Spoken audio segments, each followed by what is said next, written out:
നമസ്കാരം. ഓട്ടപ്രദർശനത്തിലേക്ക് എല്ലാ പ്രേക്ഷകർക്കും സ്വാഗതം. കഴിഞ്ഞ ദിവസം നിമിഷപ്രിയയുടെ മോചനവുമായി ബന്ധപ്പെട്ടൊരു വാർത്ത പുറത്തു വന്നിരുന്നു. ആ വാർത്ത എന്നത് നിമിഷപ്രിയയുടെ വധശിക്ഷ റദ്ദാക്കിയെന്നും ഉടൻ തന്നെ യമൻ ഭരണകൂടം നിമിഷപ്രിയയെ മോചിപ്പിക്കുമെന്നും നിമിഷപ്രിയയെ ഉടൻ ഇന്ത്യയിലേക്ക് കൊണ്ടുവരും എന്നുമായിരുന്നു. ഒരു ഫാദറാണ് ഇത്തരത്തിലുള്ള ഒരു പ്രസ്താവന, ഒരു വീഡിയോ സന്ദേശം പുറത്തുവിട്ടത്. ആ വീഡിയോ സന്ദേശത്തെ ഉദ്ധരിച്ചുകൊണ്ടാണ് ചില മാധ്യമങ്ങൾ ഇത്തരമൊരു വാർത്ത പുറത്തുവിട്ടത്. പക്ഷേ ഈ വാർത്ത ഇതുവരെയും സ്ഥിരീകരിക്കപ്പെട്ടിട്ടില്ല എന്ന് മാത്രമല്ല, നിമിഷപ്രിയയുടെ മോചനവുമായി ബന്ധപ്പെട്ട് ഇത്തരത്തിലൊരു തീരുമാനവും ഉണ്ടായിട്ടില്ല എന്നാണ് ഇപ്പോൾ അറിയാൻ സാധിക്കുന്നത്. എന്തായാലും കാന്തപുരവുമായി ബന്ധപ്പെട്ട അല്ലെങ്കിൽ സമസ്തയുടെ അവകാശവാദങ്ങളുമായി ബന്ധപ്പെട്ട കൂടുതൽ അപ്ഡേറ്റുകൾ പുറത്തു വരികയാണ്. അത് മറ്റൊന്നുമല്ല, ഈ കാന്തപുരവുമായി ഞങ്ങൾ സംസാരിച്ചിട്ടില്ല, ഞങ്ങൾ ആരും തന്നെ സംസാരിച്ചിട്ടില്ല എന്ന് കൊല്ലപ്പെട്ട യമൻ പൗരൻ്റെ സഹോദരൻ ഇപ്പോൾ ഇതാ ഫേസ്ബുക്ക് പോസ്റ്റിൽ കുറിച്ചിരിക്കുകയാണ്. അതായത് ഈ കാന്തപുരം എന്ന വ്യക്തി യമനിലെ ഏതോ ഒരു സൂഫി പണ്ഡിതനുമായി സംസാരിച്ചെന്നും ആ സംസാരിച്ചതിൻ്റെ അടിസ്ഥാനത്തിലാണ് നിമിഷപ്രിയയുടെ വധശിക്ഷ മാറ്റിവെച്ചത് എന്നുമാണ് സമസ്ത അവകാശപ്പെട്ടിരുന്നത്. എന്നാൽ അത് അന്ന് തന്നെ പൊളിഞ്ഞിരുന്നു. അതായത് വധശിക്ഷ മാറ്റിവെച്ചത് അന്നല്ല, 2 ദിവസം മുമ്പ് തന്നെ വധശിക്ഷ നീട്ടിയിരുന്നു. കേന്ദ്ര സർക്കാരിന് ഇതുമായി ബന്ധപ്പെട്ട അറിയിപ്പ് ലഭിച്ചിരുന്നു. പക്ഷേ കേന്ദ്ര സർക്കാർ സുരക്ഷാ കാരണങ്ങളാൽ അത് പുറത്തുവിട്ടില്ല. പക്ഷേ സൂഫിയും പുരോഹിതനുമായി ചർച്ച നടത്തുന്നത് ഈ പറയുന്ന വധശിക്ഷ നീട്ടിവെച്ച തീരുമാനം ഉണ്ടായതിൻ്റെ പിറ്റേന്നാണ്. അതുകൊണ്ട് തന്നെ കാന്തപുരത്തിന് ഇതുമായി യാതൊരു ബന്ധവുമില്ല എന്ന് വ്യക്തമാണ്. കാന്തപുരം ഈ സൂഫി പണ്ഡിതനുമായി ബന്ധപ്പെട്ടപ്പോൾ ഇങ്ങനെ ഒരു തീരുമാനം വന്നിട്ടുണ്ട് എന്ന് ഒരു പക്ഷേ അറിഞ്ഞിട്ടുണ്ടാകാം. കാന്തപുരത്തിന് ഇതിൽ യാതൊരു സ്വാധീനവുമില്ല എന്ന് തെളിയിക്കുന്നതാണ് ഈ യമൻ പൗരൻ്റെ സഹോദരൻ്റെ ഫേസ്ബുക്ക് പോസ്റ്റ്. തങ്ങളുമായി യാതൊരു ബന്ധവുമില്ലാത്തവരുമായിട്ടാണ് കാന്തപുരം സംസാരിക്കുന്നത് എന്നവർ ഉറപ്പിച്ച് പറഞ്ഞു കഴിഞ്ഞു.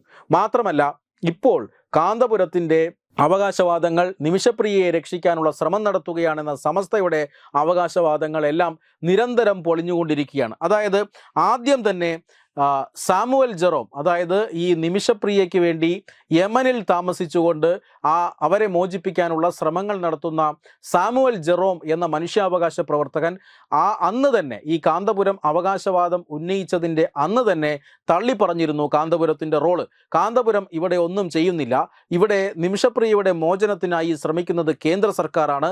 കേന്ദ്ര സർക്കാരും അതുപോലെ തന്നെ ഇന്ത്യൻ എംബസിയുടെ ഉദ്യോഗസ്ഥരുമാണ് ഇത്തരത്തിൽ കാര്യങ്ങൾ ഇവിടെ ഏകോപിപ്പിക്കുന്നത്. മറ്റാരും തന്നെ ഈ പ്രവർത്തനത്തിൽ ഉൾപ്പെട്ടിട്ടില്ല എന്ന് അന്ന് തന്നെ സാമുവൽ ജെറോം പറഞ്ഞിരുന്നു. രണ്ടാമത്തെ തെളിവ് എന്ന് പറയുന്നത് കേന്ദ്ര സർക്കാരിൻ്റെതാണ്. ഈ കഴിഞ്ഞ ദിവസങ്ങളിൽ കേന്ദ്ര സർക്കാർ നിമിഷപ്രിയയുടെ മോചനവുമായി ബന്ധപ്പെട്ട് സർക്കാർ ചെയ്യുന്ന കാര്യങ്ങൾ വിശദീകരിക്കാൻ ഒരു വാർത്താ സമ്മേളനം വിളിച്ചിരുന്നു.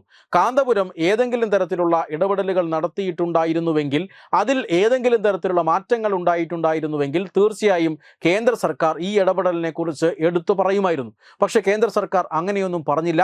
കാന്തപുരത്തിൻ്റെ ഇടപെടലിനെ കുറിച്ച് തങ്ങൾക്ക് അറിവില്ല എന്നാണ് കേന്ദ്ര സർക്കാർ ആ വാർത്താ സമ്മേളനത്തിൽ പറഞ്ഞത്. ഇപ്പോഴിതാ മൂന്നാമത്തെ തെളിവ് സഹോദരൻ്റെ ഫേസ്ബുക്ക് പോസ്റ്റാണ്. കാന്തപുരം സംസാരിക്കുന്നവരുമായി ഞങ്ങൾക്ക് യാതൊരു ബന്ധവുമില്ല, ഞങ്ങളുടെ തീരുമാനത്തിൽ മാറ്റമില്ല എന്ന് സഹോദരൻ അറിയിക്കുന്നു. നാലാമത്തെ തെളിവ് എന്ന് പറയുന്നത് കാന്തപുരം തന്നെ ഇപ്പോൾ കേന്ദ്ര സർക്കാരിന് കത്തെഴുതിയിരിക്കുകയാണ്. അതായത് നിമിഷപ്രിയയുടെ മോചനത്തിനായി ഇടപെടണം എന്നാവശ്യപ്പെട്ടുകൊണ്ടാണ് കത്ത് നൽകിയിരിക്കുന്നത്. ഈ കത്തിൽ പറയുന്നത് ഈ നയതന്ത്ര ചാനലിലൂടെ അവസാന പരിശ്രമം നടത്തണമെന്നാണ്. എന്ന് പറഞ്ഞാൽ കാന്തപുരം അദ്ദേഹത്തിൻ്റെ ശ്രമത്തിൽ പരാജയപ്പെട്ടിരിക്കുന്നു. നേരത്തെ അവകാശവാദം ഉന്നയിച്ചതുപോലെയൊന്നുമല്ല. താൻ പറഞ്ഞാൽ അവിടുത്തെ സൂഫി പണ്ഡിതൻ കേൾക്കുമെന്നും സൂഫി പണ്ഡിതൻ പറഞ്ഞു കഴിഞ്ഞാൽ നിമിഷപ്രിയയെ വെറുതെ വിടാൻ യമൻ ഭരണകൂടം തീരുമാനിക്കും എന്നുമാണ് ഇവിടെ പലരും കാന്തപുരത്തിൻ്റെ PR വർക്ക് ഏറ്റെടുത്തുകൊണ്ട് പറഞ്ഞുകൊണ്ടിരുന്നത്. പക്ഷെ അതെല്ലാം പൊളിഞ്ഞു എന്ന് തെളിയിക്കുന്ന 4 കാര്യങ്ങളാണ് ഇപ്പോൾ പുറത്തു വന്നിരിക്കുന്നത്. വെബ് ഡെസ്ക് തത്തുമൈ ന്യൂസ്. ഭാരതത്തിലെ അതിപ്രശസ്തമായ ക്ഷേത്രങ്ങളിലേക്ക് മലയാളം ന്യൂസ് നെറ്റ്വർക്ക് സംഘടിപ്പിക്കുന്ന ആധ്യാത്മിക യാത്രകൾ. പ്രമുഖ ട്രാവൽ ഏജൻസിയായ യാത്രാനന്ദയുമായി ചേർന്ന് മലയാളം ന്യൂസ് നെറ്റ്വർക്ക് ഒരുക്കുന്ന യാത്രയിൽ ചുരുങ്ങിയ നിരക്കിൽ നിങ്ങൾക്കും പങ്കാളികളാകാം. ഭാരതത്തിലെ പ്രമുഖ ശക്തിപീഠമായ അസമിലെ കാമാഖ്യ ക്ഷേത്രത്തിലേക്കാണ് ആദ്യ യാത്ര. കാമരൂപമെന്ന് കാളിദാസനും പ്രാഗ്ജ്യോതിഷപുരമെന്ന വ്യാസനും വിളിച്ച അതിമനോഹരമായ സംസ്ഥാനമാണ് അസം. സമമായി മറ്റൊന്നില്ല എന്നാണ് അസമിന്റെ അർത്ഥം. ബ്രഹ്മപുത്ര നദിയും ഹിമാലയവും ദൃശ്യചാരുത കൊണ്ട് അനുഗ്രഹിച്ച അസമിലെ കാമാഖ്യ ഇന്ത്യയിലെ തന്നെ ഏറ്റവും പ്രധാനപ്പെട്ട കാളി ക്ഷേത്രങ്ങളിലൊന്നാണ്. കാമാഖ്യ ക്ഷേത്ര സന്ദർശനത്തിനു ശേഷം കിഴക്കിന്റെ സ്വിറ്റ്സർലാൻഡ് എന്നറിയപ്പെടുന്ന മേഘാലയയിലെ ഷില്ലോങ് നഗരവും ചിറാപുഞ്ചിയും അതിമനോഹരമായ മഴക്കാടുകളും ഹിമാലയൻ കാറ്റ് ചൂളം വിളിക്കുന്ന താഴ്വരകളും മേഘങ്ങളെ ഉമ്മവയ്ക്കുന്ന ചെറുകുന്നുകളും കണ്ണാടി പോലെ ജലമൊഴുകുന്ന ഉമയാങ് നദിയും സന്ദർശിക്കുന്നു. ജീവിതത്തിൽ ഒരിക്കലെങ്കിലും കണ്ടിരിക്കേണ്ട ഈ അത്ഭുത ലോകത്തിലേക്ക് നിങ്ങളെ സ്വാഗതം ചെയ്യുന്നു. വിമാന ടിക്കറ്റും ചിലവുകളും ഉൾപ്പെടെ 65,000 രൂപ ചിലവ് വരുന്ന ഈ പാക്കേജ് 59,000 രൂപയ്ക്ക് മലയാളം ന്യൂസ് നെറ്റ്വർക്ക് നിങ്ങൾക്ക് ലഭ്യമാക്കുന്നു. ആദ്യം ബുക്ക് ചെയ്യുന്ന 5 പേർക്ക് 56,000 രൂപയ്ക്ക് ഏർലി ബേർഡ് ഓഫറും ലഭ്യമാണ്. കൂടുതൽ വിവരങ്ങൾക്ക് ഇനി പറയുന്ന നമ്പറിൽ ബന്ധപ്പെടുക.